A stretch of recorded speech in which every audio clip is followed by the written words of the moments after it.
কুলতলির একটি ভয়াবহ ঘটনায় সকাল থেকে উত্তপ্ত এলাকাটি। টিউশনে যাবার পর এক নাবালিকা ছাত্রী আর বাড়ি ফেরা হয়নি। পরবর্তীতে ফাঁকা মাঠ থেকে উদ্ধার করা হয় তার নিথর দেহ। ময়না তদন্তে পাওয়া গেছে একাধিক আঘাতের চিহ্ন। এলাকার বাসিন্দারা এই ঘটনাকে কেন্দ্র করে প্রতিবাদে ফেটে পড়েছেন। জয়নগর থানার পুলিশ ক্যাম্পে ভাঙচুরের অভিযোগ উঠেছে, যেখানে পুলিশ উপস্থিত থাকার পরও এ ধরনের ঘটনা কিভাবে ঘটল তা নিয়ে উঠছে প্রশ্ন। এ অবস্থায় স্থানীয়রা হাতে লাঠি ও ঝাঁটা নিয়ে রাস্তায় নামেন, ফলে পরিস্থিতি উত্তপ্ত হয়ে ওঠে। পুলিশের পাশাপাশি ঘটনাস্থলে বিশাল পুলিশ বাহিনী মোতায়েন করা হয়েছে পরিস্থিতি নিয়ন্ত্রণে রাখতে।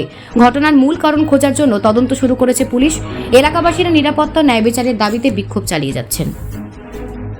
আজ আমরা জানতে পারলাম ফুলতলি বিধানসভার কুন্দখালী গোদাবরা অঞ্চলের কৃপাখালী গ্রামে ঘটনা। গতকাল সকালে এক চতুর্থ শ্রেণীর ছাত্রী তার বাবার সাথে আর স্কুলে গেছিল, কিন্তু স্কুল থেকে ফেরার পথে সে একা বাড়ি ফিরছিল আর বিকাল থেকে সে নিখোঁজ।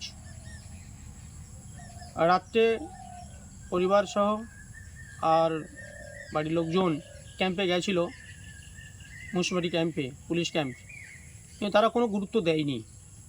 আজ ভোরে তার থেতলানো মুখ সহ মৃত অবস্থায় পাওয়া যায় বাড়ির কাছাকাছি। যেটুকু আমরা জানতে পারছি, সেখানে কিছু মুসলিম ছেলে তাকে কিডন্যাপ করে তুলে নিয়ে যায় এবং বেশ কয়েকজন এই ঘটনার সাথে জড়িত তাকে রেপ করে মেরে ফেলে দিয়ে গেছে। পুলিশ একজনকে অ্যারেস্ট করেছে, কিন্তু সেটা কতটা ঠিক আমরা বুঝতে পারছি না। কিন্তু এই রাজ্যে এই ঘটনা কত দিন কিভাবে চলতে পারে? এই রাজ্যে একটা মহিলা মুখ্যমন্ত্রী, আর সেই রাজ্যে দিনের পর দিন এই ঘটনা, এর বন্ধ হবে কবে? এর শেষ কবে আমরা জানতে চাই। পরিবারের উপর চাপ সৃষ্টি হচ্ছে। আমাদের কাছে একটু খবর আছে, কুলতলির এমএলএ গণেশ মণ্ডল এবং তার লোকজন উঠে পড়ে নেমেছে, যাকে পুরো বিষয়টা ধামাচাপা দেওয়া যায়। পুলিশ মানুষেরও প্রতিবাদী মানুষ যারা প্রকৃতির বিচার চাইছে তাদের উপরে অত্যাচার, লাঠিচার্জ চালাচ্ছে। খবর আমাদের কাছে আছে। পুলিশ তুমি কবে শিক্ষা নেবে আমরা জানতে চাই, এবং এই বিচারের জন্য আমরা সর্বতভাবে পরিবারের পাশে আছি। এর শেষ পর্যন্ত আমরা এই পরিবারের সাথে আছি, আমরা আছি। এই অন্যায়ের প্রতিবাদ আমরা করবই, এই অন্যায় আমরা রুখবই, এবং সারা পশ্চিমবঙ্গের মানুষের মতো এখানকার যে জনগণ, সাধারণ মানুষ যেভাবে রাস্তা নেমেছে, আমরা তাদের সাথে আছি। আর এর প্রকৃত দোষীদের আমরা শাস্তি শুধু নয়, ফাঁসি তো ঝোলাবো। শেষ পর্যন্ত আমাদের এই লড়াই জারি থাকবে। এই লড়াইয়ে লড়বো আমরা ওই পরিবারের সাথে নিয়ে। নমস্কার, উৎপল নস্কর, ভারতীয় জনতা পার্টি জয়নগর সাংগঠনিক জেলার সভাপতি।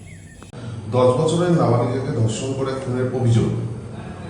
জয়নগরে ধুধুমার অবস্থা, পুলিশকে ঘিরে বিক্ষোভ, পুলিশ বাহিনীতে ভাঙচুর, রাতে বাড়ি ফেরেনি মেয়ে, অভিযোগ জানতে গেলে নেয়নি পুলিশ, দাবি স্থানীয়দের। প্রতিবাদের রাস্তায় পথ অবরোধে স্থানীয়রা।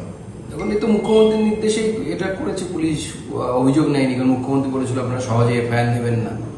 তো আজকে দেবী পক্ষের মধ্যে আমার ঘরের মেয়ে দুর্গার সাথে এভাবে রেপ হচ্ছে, এবং আমাদের কাছে যে এখনো পর্যন্ত যা খবর পাচ্ছি আমরা, যে ওখানে পরিস্থিতি অত্যন্ত অগ্নিগর্ভ হয়ে উঠেছে। মানুষ এই পুলিশ প্রশাসনের বিরুদ্ধে যে বিক্ষোভ দেখাচ্ছে, এই বিক্ষোভটা শুধু পুলিশ প্রশাসনের বিরুদ্ধে নয়, এটা হচ্ছে পুরো মমতা বন্দ্যোপাধ্যায়ের বিরুদ্ধে বিক্ষোভ। মমতা বন্দ্যোপাধ্যায় এই মুহূর্তে লিটারালি রাজ্যটাকে সামলাতে পারছেন না। এই সরকারের যাওয়া উচিত, বাংলার মানুষের মঙ্গলের জন্য যাওয়া উচিত, নচেত বাংলার মানুষের ভবিষ্যৎ কিন্তু খুব অন্ধকারের দিকে যাচ্ছে। আমাদের ঘরের মেয়েদের যদি মান সম্মান ইজ্জত না থাকে, কোন দুর্গার পুজো করবো আমরা? কাকে নিয়ে উৎসবে মানবো? মুখ্যমন্ত্রীর কথা মতো বাড়ির মেয়েরা সুরক্ষিত থাকছে না, তুলে নিয়ে গিয়ে তাদেরকে ধর্ষণ করা হচ্ছে।